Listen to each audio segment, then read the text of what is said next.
Hello and welcome to Extreme Perspectives. This is a monthly podcast created by the Sense Network to bring you conversations with people who see things differently and think differently. This podcast is for people who want to expand their mind and develop their creative intelligence. I'm your host, Jeremy Brown. For 20 years, I've been seeking out people from the edges of culture, the creators, outliers, misfits, rebels, and the crazy ones. People who want to change things and push the human race forward.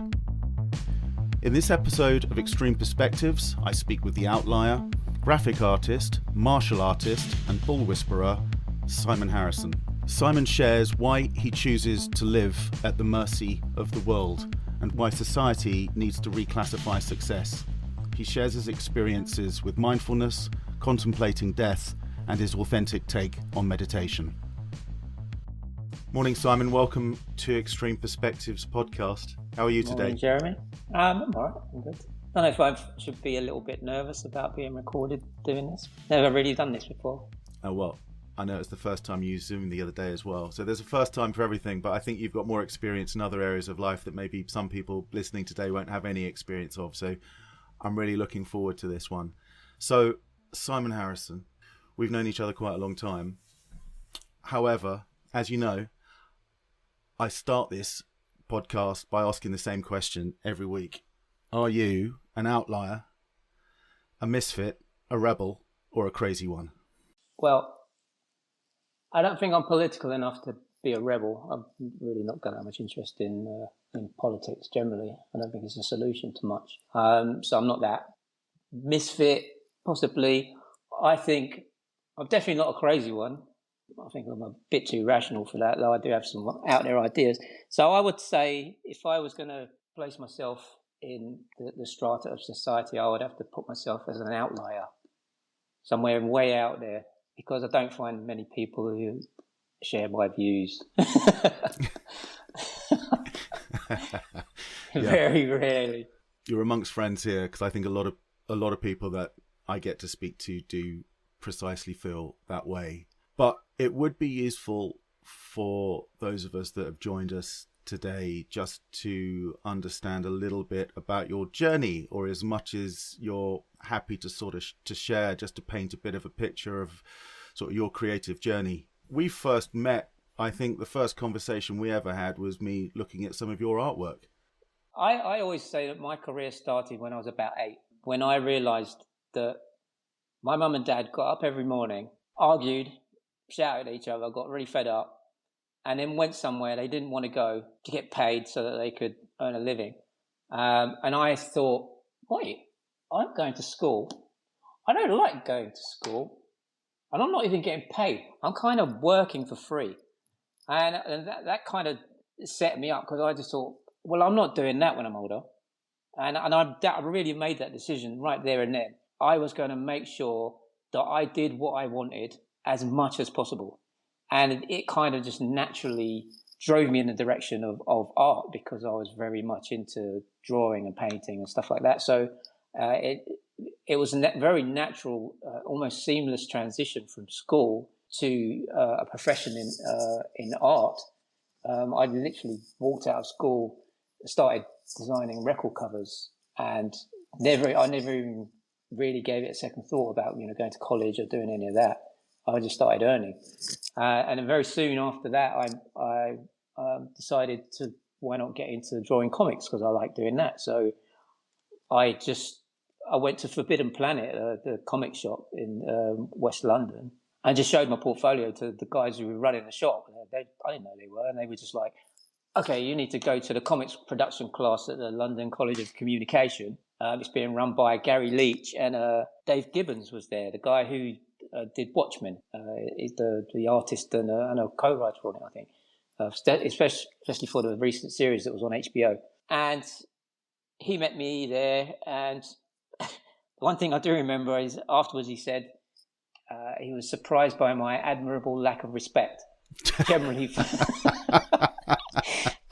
because I was an arrogant dick, I guess, but in a good way. I wasn't rude.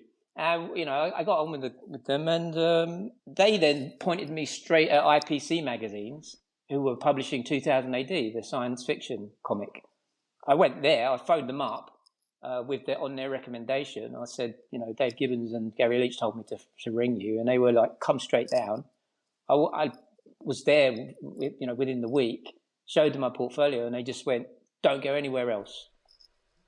We want you to work for us. We'll find you some work. And they did. And I worked for them for quite a number of years. After that, I left the country. I left England. And that's kind of when this becomes relevant, what we're talking about here, because I had some really powerful, I'll call them spiritual experiences while I was there that totally changed my outlook towards art generally as a tool and what was it for. And I realized that if it wasn't serving me spiritually, I wasn't interested in it. And as a consequence of that my interest in 2000 AD in the comic genre just kind of evaporated. And I started to work on the art. Probably you remember looking at the Dogon stuff, the dark science fiction kind of and iconography that I've been working on. And that really served, that really allowed me to express exactly what I was seeing and what I was feeling. It was a very bizarre experience all round. And it really fed into this whole kind of spiritual journey that I've been on, really. So when you say spiritual journey, what were those experiences and how did they come about? Sort of what was the first step that you took and then how did it evolve from there? The first event that happened, I would say, is a little too personal to go into on a public podcast. But I mean, if I give you an example of one that's more kind of generic, basically what happened was I found that I developed an ability, and I don't really know how it happened or why, but I developed an ability to put myself into these really deep states of relaxation, where I was seeing the most bizarre things, and sometimes those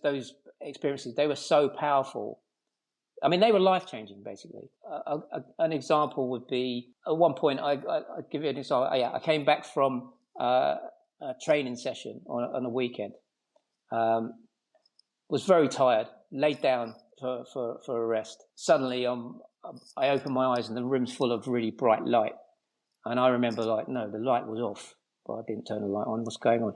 And I stand up and I'm kind of staggering around and I feel like I'm drunk, can't walk properly. And this light is so bright, I'm putting my hand out to block it. And I walk up to the light bulb, and the light bulb in the room is blinding me. And I'm like, I'm just going to turn it off. So I flick the light switch, and nothing happens. It doesn't go on or off. I'm like, what's going on? And this feels absolutely real, right? The next thing that happens is I just feel like I've been hit by a giant pillow that just blasts me across the room, straight back onto the bed on my back. And I'm laying there like, okay, what the hell's going on? And then suddenly something just starts slamming me against the wall. Now, there's a part of my mind that's saying, this can't be happening, this isn't real. And there's another part of my mind that says, this feels absolutely real, I don't understand what's going on. At that point, I was lifted up off the bed, and I was floating in the middle of the room. And I started to see lights flying towards me, like flashing at me. And it felt like something was hitting me, but it wasn't painful. And then something started to coalesce in my field of vision, like a ball of light with a face in it. And I was like, no, I don't want to see that.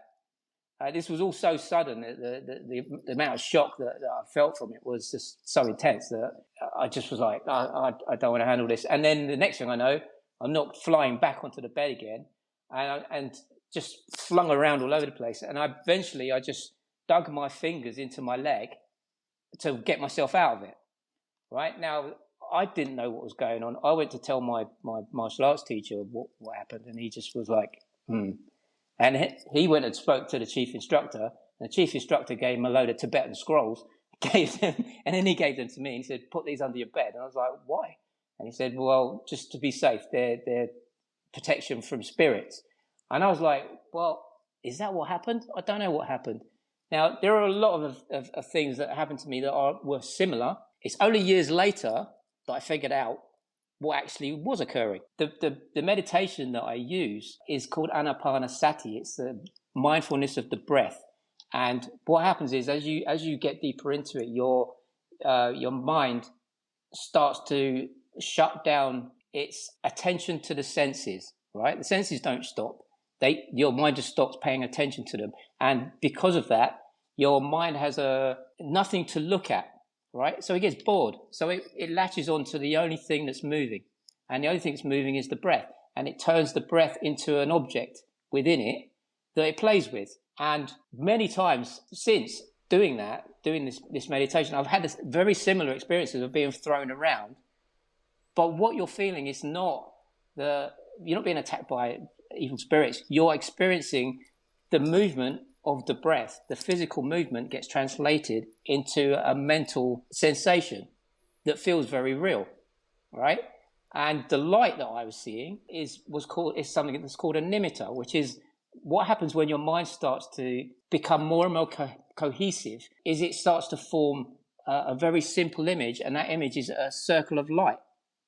Okay, and these are all stages in deep meditation. I didn't know that at the time, right? So I was going through these things with no knowledge of what they were, but they were having a very profound effect on my behavior and the things that I found interesting or curious in life. And it was leading me away from, I would say, mainstream contemporary way of living. Just lost interest in it because of, the intensity of those events just drew me away. And that's basically, that's one experience of many. If that explains anything, I don't know. I'm just gonna fill in a few gaps. You mentioned it very briefly when you said you came back from training, because you are a very dedicated martial artist as well, and there's many different forms. It would be great to hear about that, just very briefly, just to fill that gap in. I've been training in a Shaolin Kung Fu, Southern Shaolin Kung Fu style. God knows how many years now, over 30 years. And also I got into Wing Chun just because I actually, as a combat style, I really like it. I think it's very, very succinct and to the point and effective. You were learning the Shaolin, the Southern Shaolin style from me. And interestingly, this is the conversation that I have with Javid, who you know as well, about what effect did the martial arts have on that kind of, not just the spiritual journey, because I think that was kind of intrinsic to wanting to learn the Kung Fu. It was all part of it. But what effect did it have on our ability to get into that deep meditation? And we think it had quite a strong contributing factor, because when we really looked at it, and because of the research we've done, we found that we were kind of living an ascetic lifestyle by putting ourselves through a lot of pain on a regular basis as part of the training. If you look at the core concepts of something like Buddhism, it's about learning to deal with suffering without whining about it, essentially. And when you're training in a martial art, you are essentially taking pain without whining about it, if you're doing it properly. It sounds macho, but that is basically it. And if you look at, if you look at places like India, where you see the ascetics who live in the crematoriums and stuff, and they punish themselves all the time. They punish their bodies. I think they take it way too far, personally. The concept behind that is the more suffering they can deal with now, the less they're going to suffer for it later, which is a whole idea of karma. Right? So, that's the basic reason why I find that a martial art is effective for this kind of lifestyle, I guess. Well, I can certainly, having trained with you for as long as I did, I can certainly vouch for the pain. Yeah. But one thing I recall about the Sanshin style, it was also referred to as the battle of the mind, the body, and the spirit. Yeah, and 3 ways. Samchen means 3 ways, 3 strategies. Yeah. And there's I will maintain this. I think I learnt more about strategy, learning the forms and going through that whole system than I have done from reading a book. It's like it just enters your body. It does have a profound effect on you when you learn those forms. But I think what you were saying about the, that level of suffering, because it wasn't just the training that we were doing in the sparring. Meditation was a really important part of what we were doing. At the end of every sparring session, we would sit down and meditate together. I mean, partly because we're exhausted and you need to recuperate, but that was an incredible time to actually do it, because the body had been through a lot of stress, and that was just so. I wanted to fill that gap in, because when you came back from training and laid on the bed and that happened, we were properly exhausted. I mean, that was in London with my old teacher. So we would train. We would get there at 10 o'clock in the morning, and I wouldn't leave till 6:30, and you were hammered afterwards. So when I was tired, I was exhausted. So I wanted to pick up on another point that you made, because I think this is a really important part of your philosophy, as I understand it, when you talk about that aesthetic lifestyle. It's also that spiritual lifestyle, and just that outlook on life. And I mean, I think I'll try and paraphrase it. It's almost, I think when I think about how you live your life, you've let go of that pursuit of success, but that's almost success in itself, is letting go of success. So I don't want to even try and put it into words. I'd love to hear it from you, because you've got some really great stories on sort of places you've been and things that have happened. This all links back to what I was saying when I was in Switzerland, when I started working on purely personal projects, and I wasn't earning any money from it, and didn't particularly feel concerned about that, although it concerned everybody else. And the most important thing that I found out was that if you let go of that whole notion of succeeding and fulfilling your ambition and stuff, you're kind of left with a void that is quite alien. But what I noticed was, whenever things got really bad, and I was like, I'm proper poor now. I've got nothing. I haven't got enough for food. I haven't got anything. Something would always come up right at the last second. A simple example. I'm sitting there. I'm in a club. It's daytime, so the club's shut. I knew the people who ran it, and they asked me sometimes to do security for them, because they knew I was dangerous and that people would not try and get in. So I was sitting there at a table, and there's only one other person there, and it's this guy called John, who's like a total stoner, a squatter, right? Penniless, yeah? And I was all sitting there, and I'm like, I'm absolutely broke right now, and I really need to get some shopping. And what am I going to do? And I'm sitting there, and I look on the floor, and I'm not kidding, right in front of me on the floor is a wad of Swiss francs, right? The equivalent of £1,000, right? And I looked at it, and I blinked, and I was like, that's really there. Okay, so I picked it up, and I went, that would so suit me right now. And I said, but this is not mine.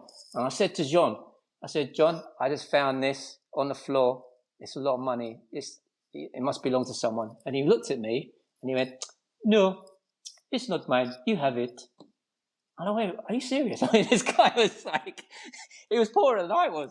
And I was like, really? And he was like, yeah. And he just walked away. And I was like, that is nuts. But that's the kind of thing that happened. It's just like, I'll be on my last £5. I'll look in at my account, and I'll go, I've got £5 left. I'm kind of doomed. Whatever. And I'll literally just say, whatever. And then someone will phone me up and say, hey, we've got £8,000 worth of work for you. You want to do it? And I'll go, yeah. And it will literally be like 5 minutes after that. And I'm like, so something's going on here. And the more I looked into it, the more I discovered this kind of, there's a universal principle. That's basically what this boils down to. And that universal principle is selflessness is the most important thing that a human being can learn about and do, right? Because it benefits everyone, right? Because it's not selfishness, right? And so, and the universe functions in that way. If you come to a river, you can be a murderer or a saint, and you can drink out of that river. It doesn't differentiate, right? It doesn't judge you. And so there's that underlying principle that the universe functions under. And it made sense to me that if I was to live in accord with that principle, then it must be recognized in some way as the correct way of living. And therefore, there must be some way that the universe will provide the sustenance I need in order to continue doing it. That kind of made logical sense. And that's what I found has happened. It's almost as if the universe recognizes an ascetic lifestyle as a viable profession, and it will go to any length to make sure you've got enough to survive. And if you look at like in a place like India, if someone decides, oh, I'm going to give up everything and live on the street, even the people who are just as poor as them will feed them. Do you see what I'm saying? It's almost like a code that's built in that in some way it's required that people who decide I'm going to live that way, they get looked after. That's kind of the vibe, this whole notion of give up success and you kind of become successful. The more you, in fact, the deeper you get into it, the more things you get, even though you don't want them. And if you look at really famous spiritual leaders, they never want for anything, but they don't need it. And I think it's because the more you do it, you can't, the nicer you are to be around. People like you more. They want to be around you. And what's a good way of showing your appreciation is you look after them, you know? And it's not, I don't think it's some people might think, oh, well, that kind of sounds parasitical. And it could be if the person was cynical as well as ascetic, right? But what I found is that more and more people, please don't think I'm being big-headed. This is just what I've seen. I've noticed more and more people are saying that they find my presence or my influence on their lives extremely positive, right? I've had that from my stepdaughter, from my godson, from his sister, from my work partner, from her husband. You know, people are really important to me, and they say, like, you really had a positive influence on our lives. And I'm like, well, that's good. And even strangers have said it. So you contribute, you give back, you know, that's basically what I'm saying. You give back something that's not money.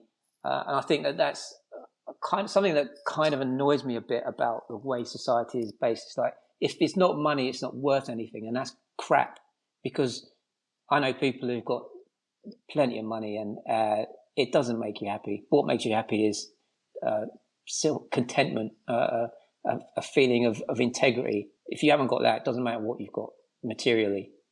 The other thing that we've seen over the last decade is a rise of mindfulness and meditation and having had the experiences that I've had and some of those experiences with you, sometimes that whole pursuit of mindfulness, it feels like a currency as well, where people are trying to be more mindful. It has almost become competitive, and it's like, yeah, that's not mindfulness. It's just more ambition.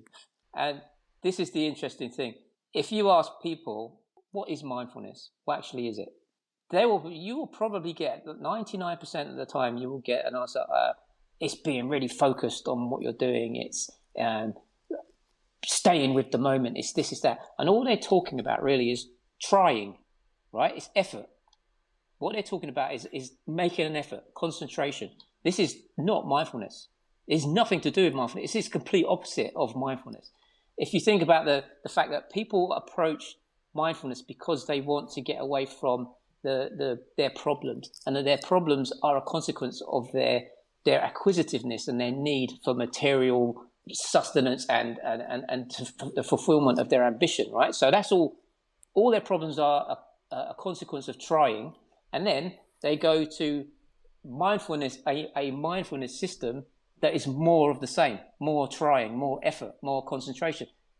It's totally wrong. Mindfulness is, if you were going to give it another word, it would be choiceless awareness. Now, if you were going to ask me like, well, what's that? Well, consider this.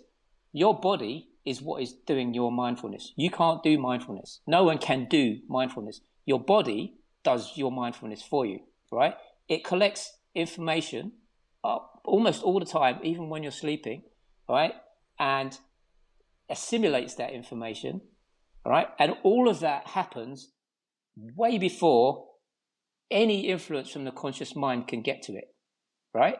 Now, if you consider that it is the conscious mind that's causing the problem, if you take a step back away from that conscious mind, you come into that. Remember, I was talking to you a long time ago about proprioception. Remember that?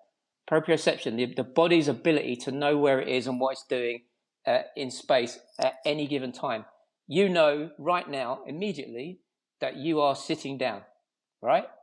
You know that you've moved your head. They're not decisions that you make. You don't say, I'm going to move my head now. I'm going to move my arm. Your body just does it, right? And it knows it's done it, right? So if you closed your eyes and I moved one of your limbs, you'd know where it was. And that's your proprioception. Now imagine that mindfulness is an extension of your proprioceptive senses into the domain of thought. So you become acutely aware of what your mind is doing, and so you're not a victim of it anymore. So your awareness is really, all it is a change in attitude to the hierarchy of your awareness, right? Because the hierarchy of your awareness, usually for most people, it is completely the wrong way around. The assumption is that your conscious verbal thought is what happens first, and that it controls everything that your body does. No, your body decides whether you're going to have a good feeling in you or a bad feeling in you, and you can only recognize that fact after you've seen it, because you wouldn't know you were in a bad mood unless something happened first for you to then recognize and label, right?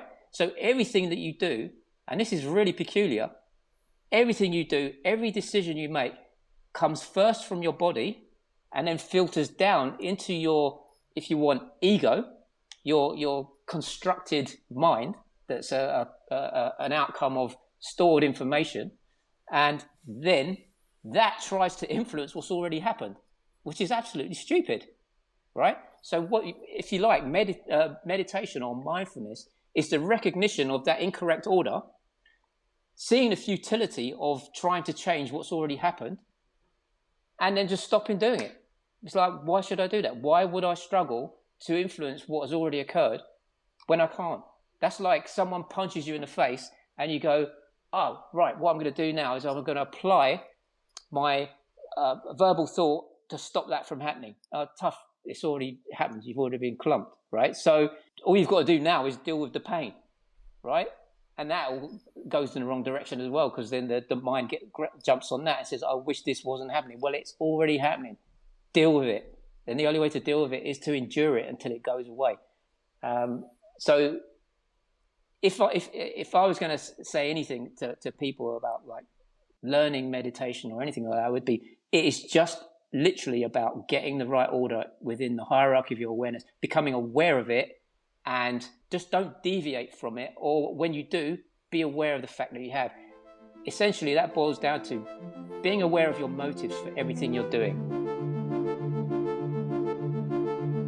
So I was going to ask you about that motivation. What would be a good motivation for meditation? How should you do it? Do you need to sit still? You know, what is the right way? Because we read so much stuff around, you know, you need to sit this way and you need to do that. What's your view? Posture it's not essential to meditation. If that was true, then the moment you stood up off of your meditation cushion or your chair or your bed or wherever you were doing it, all the effort that you put into the meditation would go out the window, wouldn't it? Because you're now walking around in the wrong posture, so you can't meditate, which is crap, right? The idea behind meditation is it should pervade your life. It should be present all the time. That's the pinnacle of it, to be mindful all the time. And that means that you can meditate when you're walking around, when you're cooking something, when you're chopping vegetables, when you're working, whenever, yeah? That's logical. So posture, not important. But what I would say is, someone who was beginning, there's nothing wrong with sitting down in a comfortable posture. You can meditate laying down, but the difficulty is that there's a tendency to fall asleep, right? So you need to get yourself in a posture that's comfortable for you. It could be on a chair, it could be, you know, cross-legged, whatever you want. And then the principle is simple. Your mind is designed to ignore things that don't change, right? That's just how the brain works. So when you close your eyes, although you haven't stopped seeing, you're just seeing the backs of your eyelids, right? There's nothing happening. It's just dark, right? So your brain just goes, I'm just going to ignore that now. And if you do meditation in a proper environment, it should be quiet, so there's not a lot of noise. So your brain sort of says, I'm just going to ignore the external sounds. Your sense of smell and taste shouldn't be disturbed, because you wouldn't have cooking smells where you were meditating usually. And your sense of touch, because you're sitting still, that kind of just gets ignored. So then what happens is, because your attention towards your senses is dormant, the only thing your mind can do is watch what it's doing. Okay? So you could become mindful of your thoughts. Mostly, though, what your mind will do is it will latch on to the only thing that's moving, and that's your heartbeat, your pulse, or your breathing, right? Now, there's a tendency for the breathing and for the heart rate and the pulse to be a bit disturbing, because they start to remind people of their mortality a bit too much. You feel your heart beating, and you're like, oh wow, what's that stopped? But breathing is a bit more neutral, and when your mind latches onto that, it will just watch it, and as it gets deeper into its attention on the breathing, it will turn your breathing into a mind object. And that's what I was describing at the beginning when I was flung around a room. What was happening was, because I was agitated in my mind about what was happening, my breathing was irregular, but my mind was so fixated on the breathing that it translated the irregular, erratic breathing into a physical movement that I felt as my body being thrown around and bounced against the wall. But obviously, when you're in a deep state of relaxation, if you don't get agitated, the breathing can only describe it as a very beautiful thing to watch. It is very fulfilling, very beautiful. And the deeper you get into that, the more cohesive your mind becomes. And as your mind becomes more cohesive, these dreamscapes and stuff that you're normally seeing in your mind when you've got your eyes closed, like when you're dreaming or if you're fantasizing, what you're looking at is what your mind is playing with, what your mind's doing, right? So imagine that you get into a state where that becomes more cohesive. There's less detail, right? So you could describe mindfulness as a reduction in psychological detail to the point where you're left with probably just two details: a background and a bright light. And that bright light is a classic nimitta, right? A sign of the mind. And what you've got to do then, well, you don't really do any of this. This kind of happens automatically if you get into the right state. And what will happen is that nimitta will decide whether it's going to sit there stably, whether it's going to disappear, or whether it's going to just rush you, right? And if it rushes you, that is taking you into probably the deepest states of meditation you can get into. Those are what are called the jhanas, right, by the Buddhists. The jhana, definition of a jhana is it's a perfect seclusion from the onslaught of your senses, right? So you are totally isolated within your body, and totally in your mind, in a completely mental state. And these things are not trivial. They are not trivial states. They change your life. They cannot but change your life. If you consider them as positive trauma, that would really be an understatement. Because if you imagine you were to walk out of here now and be in the most hideous car smash, but get away from it and live, right? That's going to be in your mind, and it's going to repeat in your mind for probably the rest of your life, one way or the other, right? Now imagine something the complete opposite of that. It's so powerful that it grips you for the rest of your life, and it won't let you deviate from its significance. And its significance is that, generally speaking, human society and human life is complete crap, and it's wrong, and there's another way of doing things. That's basically what it tells you. So this is a conversation we've had, is the importance of death. Yeah. The one that I do is called Anapanasati, the mindfulness of the breath. There's the death meditation is Mara-Anasati. And it was the first one that Buddha taught to his monks. And then he went away on a trip. And while he was away, the monks became so obsessed with death and the disgustingness of their bodies, and they combined it with Asuba practice. Asuba is the contemplation of decay and the death of the body. And because of that, they became so distraught with their own bodies that they asked a local madman to murder them. And which he kind of obliged. After they had to persuade him. He didn't want to do it. They had to persuade him. And so he started murdering them and went on the rampage. And when Buddha got back, he was like, where is everyone? And they were like, oh, they're dead. And he said, what happened? And they explained.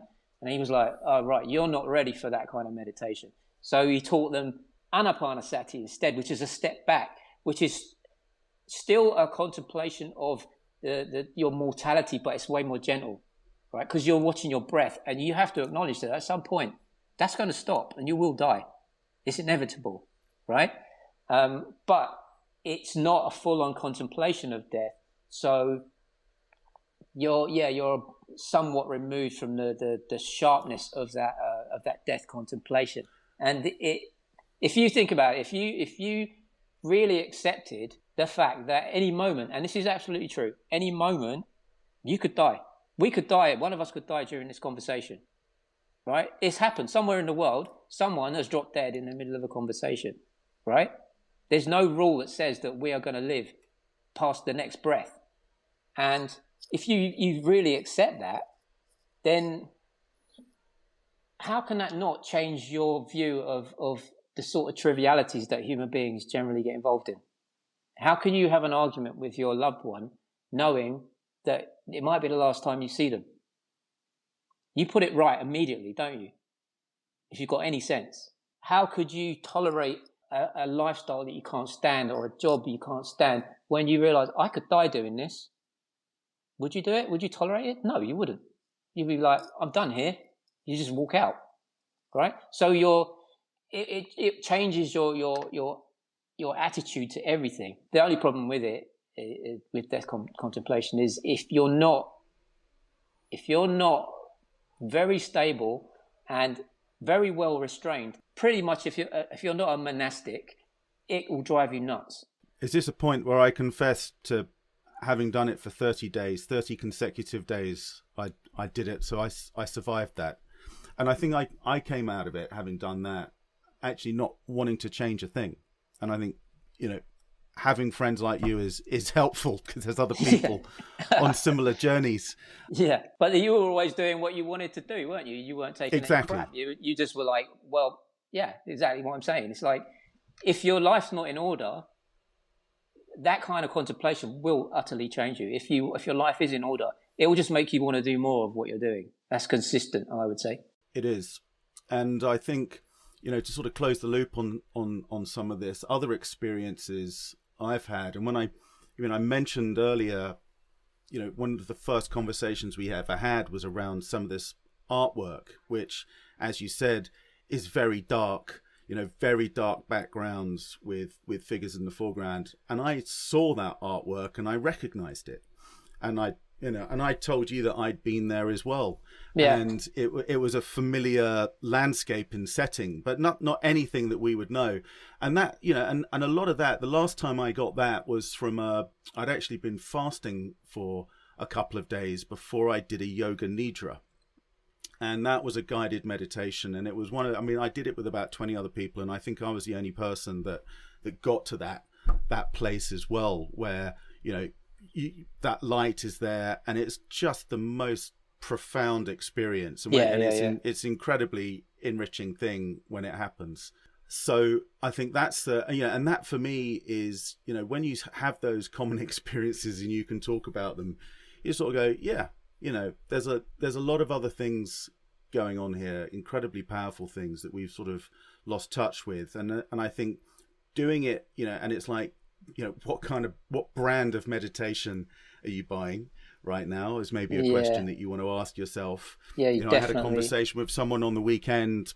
There's this whole tourist thing now around taking things like ayahuasca or DMT. There's all, and we're seeing a rise in psychedelics, all these things that are maybe helpful in opening windows for people, or the doors of perception, as Aldous Huxley would put it.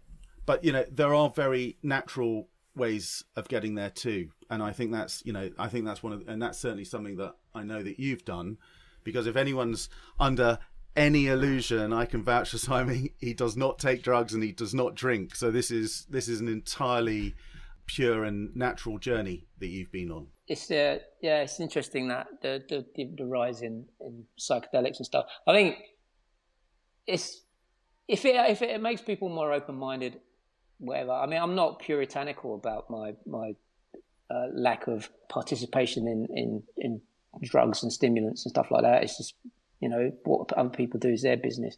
I just know that I've not found it necessary, and you know, to have that proper clarity, I don't want it to be clouded by a substance. So, I mean, going back to your what you were saying about the nature and the profundity of these events when they occur, I mean that is something that you can't buy it, and you've got to get this into your head that there is a difference between meditation and stress management, right? And a lot of what's peddled nowadays as meditation is stress management. And there's nothing wrong with stress management, right? Because it can improve your way of life and your quality of life and, you know, your interactions with people, and et cetera, et cetera. But unless you order the hierarchy of your awareness properly, what you're involved in is really just mitigating some of the worst aspects of egotism on a daily basis, but you're really still only dealing with the symptoms of the root of the problem. And the root of the problem is the wrong order of awareness, basically. Putting yourself first instead of your body is like putting yourself first instead of the world that created you. It's the same principle.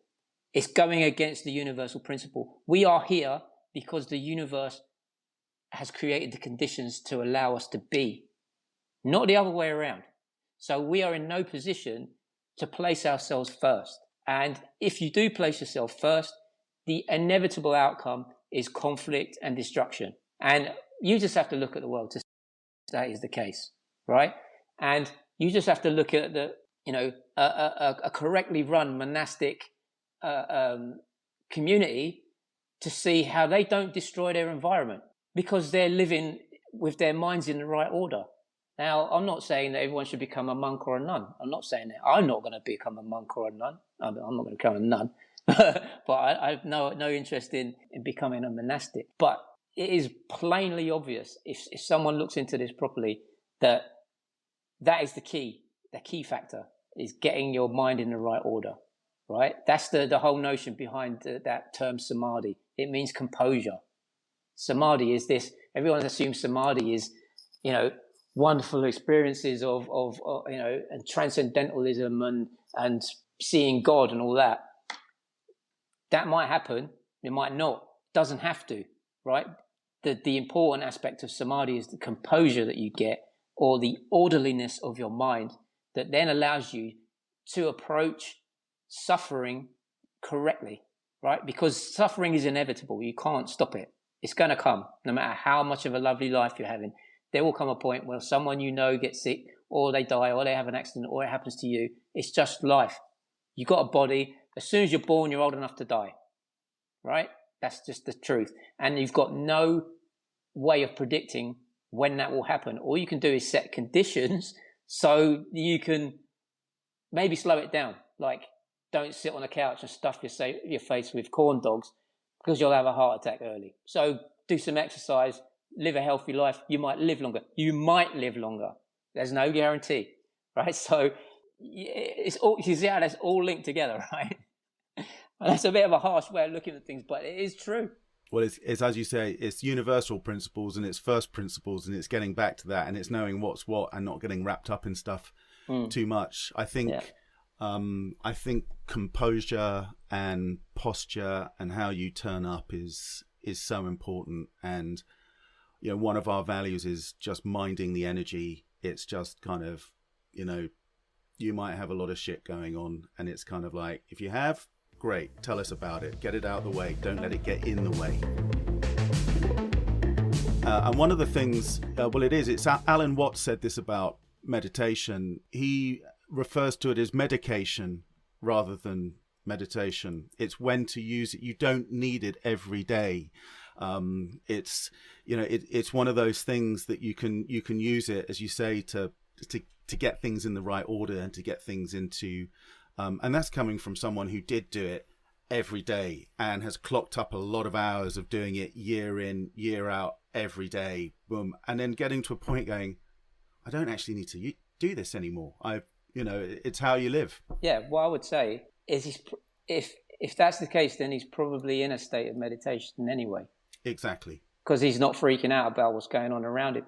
And that's basically the whole point in this. You start simply, like you don't run before you can walk, right? So if you're gonna learn meditation, you learn it sitting down, and then at some point you do walking meditation, and then you start to see that it can spread, it can pervade your daily activities without you dropping the ball, as it were, which is a really peculiar feeling. But the sense of the kind of relief you get from it. A funny story happened to me recently. Walking through a field in Sussex, 5 a.m, right? I come into the field, I've opened the gate, shut the gate, stepped into the field, and there's like a herd of bulls in the field, right? And they completely panicked because they didn't see me and I didn't see them, and they ran. And it was a bit of a shock, because they were young, but they were big, right? And so I'm like, well, they've run away. I'm going to just carry on through this field. So I'm walking through this field, and I hear this galloping noise behind me, and I turn around, and this herd of bulls is going to run me down. They're charging me. And I just turned around, and I'm not kidding, I had no thought of running, right? It was really peculiar. I just pointed straight at the lead bull at the middle of his forehead, and he just screeched to a halt, like about 2 inches from my thing, and just stared at me. And then all these gang behind him was just standing there. And I just stood there, and I was like, okay, I'm in a bit of a weird position here, because if I was going to run, I should have done it. But now I didn't run because I didn't feel like it. This is odd. Why? I don't feel nervous. What's going on? And it was like this gang mentality that it's like the lead bull's standing there, and all his mates are going, get him, Gary, go on, get him. And he's going, no, it's weird, man. He's psyching me out. I don't understand what's going on. It was really like that.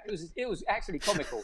And I held this bull for 2 minutes, right, just pointing at him, and I didn't let him move. And then I just sort of went. Once I realised he was calm enough, I leant down and I picked him a handful of grass and I held it out to him.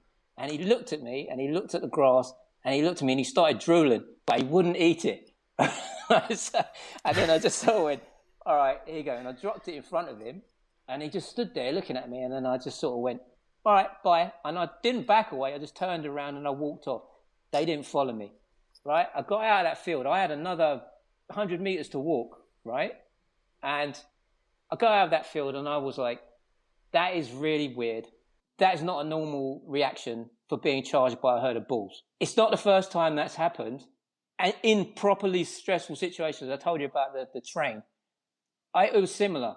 I stopped that guy and I did not feel animosity towards him. I didn't feel nervous, afraid, angry, nothing. It was just like, just deal with it. And then afterwards, I'm like, that was odd. And anyone who asked me about it, I describe it to them, and they go, that is really weird. And I've got to admit, it is. And I think that's the effect that this meditation should have on you. It should make you should just feel calm. I think it makes you calm, and it actually, that's the most profound thing. I've said before, there are things that you can learn from a book, and there are things that you just learn from practice, and somehow it just sort of sublimates, it just enters your whole system, and knowing how to react. And sometimes I say, when I talk about mind and the energy, sometimes it's just about breathe through things, just keep the breathing going, just breathing through things sometimes. But I can't better that story, and I think that's a really good place to leave it, Simon. That is a great story. All sorts of images were being conjured up in my head. I was going to see almost like a Gandalf-like figure holding out his holding out his finger and just stopping. It wasn't quite so glamorous as that. I was soaking wet from walking around in the rain. Now, I often ask this question at the end, in terms of your work and what you're doing. Is there anything that the Sense Network can do to help you on your journey, or things that you're doing, or things that you'd want to share? Well, I'll tell you what, the only thing that I've really got that hasn't been addressed, and I would like it to get move on with it somehow, is the artwork that you were looking at, that we were talking about before, that the Dogon project. I just put it out on Instagram because I just like, well, I've got all this artwork, what am I going to do with it? And I was just like, and I just don't feel motivated enough and not organized enough to look for a publisher. Right, so if there's anyone on your Sense Network who might know a publisher that would be interested in that, that would be something that I'd be interested in. If they wanted to go and look at it, they'd have to go to Instagram. It's dogon.a.i135, and I've made it a private account, so they would have to somehow message me and let me know that they came through you, and then I would let them in and they can have a look. Maybe one thing we could do is set up a meetup and an Ask Me Anything, and we could get an hour online with the network, and you could share some of your work and get some perspective on that.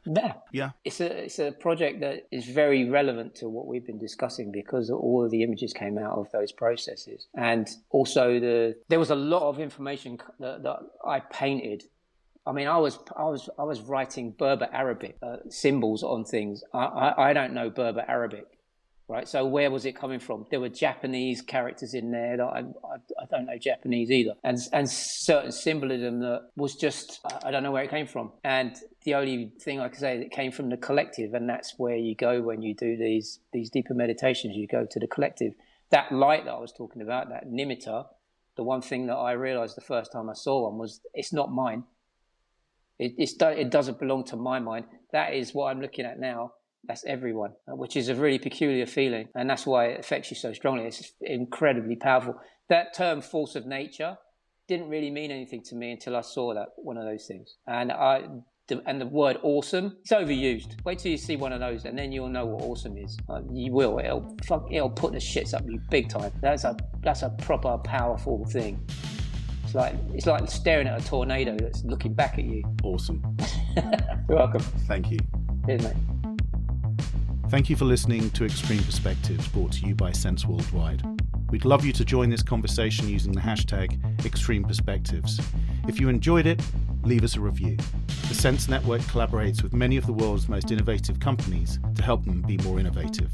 Join us at thesensenetwork.com or get in touch via email hello@senseworldwide.com.